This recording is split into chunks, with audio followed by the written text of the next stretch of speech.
Coach Jimmy Alapag, totoo nga ba natatayong head coach ng Sacramento Kings ayon sa NBA Philippines? At Francis Lopez, tagilid dyan nga sa Game 2 ng UAAP Finals at Coach Yeng Guiao na problema sa kanyang mga players. Pero bago yan, hihingi lang ako ng isang like at subscribe bilang pagsuporta. Sa naging balita nga kanina ng Spin.ph ay sinabi ng UP Fighting Maroons head coach na si Coach Goldwin Monteverde na tagilid etong kanyang rookie na si Francis Lopez. Alam naman natin na napaka-importante ng game na yan mamayang alas 4 dyan nga sa UAAP Finals, dahil pag nanalo sila ay mapupunta na sa kanila yung Season 86 Championship ng men's basketball.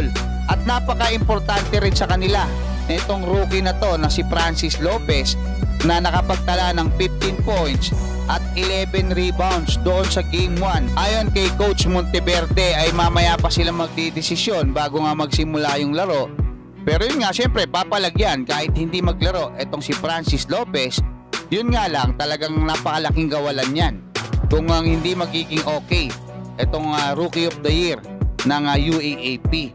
Patungkol naman dito nga kay Coach Yeng Guiao na namomroblema pa rin dito sa kanyang mga rookies. Kasi nga etong si Mamuyak ay nagkakasakit daw pag nagkakaroon ng game high, nakapagtala siya ng 33 points doon sa naging laban nila kontra nga sa San Miguel. Yun nga lang, natalo sila. Pero ang pinakamatindi niyang problema ay itong number 4 pick nila, na si Datu, mga kabasketball. Kasi simula nung naglaro siya ng kanyang debut game na nakita natin na maganda yung ipinakita niya, hindi na siya ulit nakapaglaro.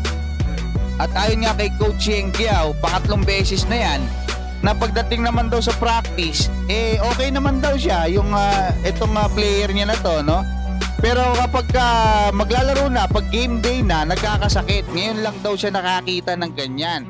At gusto niya nang ipatawas etong kanyang rookie, mga kabasketball. Hindi natin alam kung ano nangyayari diyan nga sa kupunan niya na rain or shine diyan sa mga rookie niya.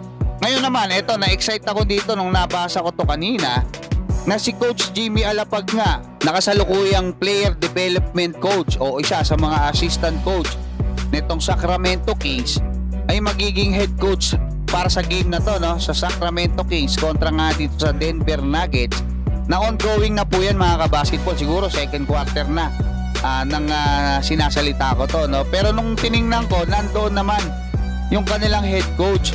So ibig sabihin, hindi totoo na magiging head coach itong si Coach Jimmy Alapag dito nga sa game na to. Pero hindi ko sinasabing fake news to, mga kabasketball. Maaaring itong NBA Philippines na milyon ng followers nito, mga kabasketball, hindi to para manloko, or para sirain yung kanilang kredibilidad. Baka may impormasyon na nasagap sila na hindi naman totoo, kasi wala akong nakita rin sa Sacramento Kings or nagkaroon ng pagbabago. So antabayanan natin yung magiging statement nila dyan. Pero gaya nga ng sinabi ko, naging assistant coach itong si Coach Jimmy Alapag. Napakalaking bagay na yan para sa ating mga Pinoy ballers. Kasi alam naman natin yung mga assistant coach, kadalasan yan yung mga nagiging head coach ng mga summer league team ng mga NBA team. So antabayanan natin, baka maging head coach etong si Coach Jimmy Alapag ng magiging summer league team nitong Sacramento Kings, kung saan pwede siyang kumuha ng mga Pinoy ballers. Marami tayong mga players na pwede niyang ipasok dyan, di ba? At least makita ng mundo kung ano yung talent na mayroon yung mga Pinoy. So hanggang dyan muna, mga kabasketball. Maraming salamat at God bless sa inyo yan.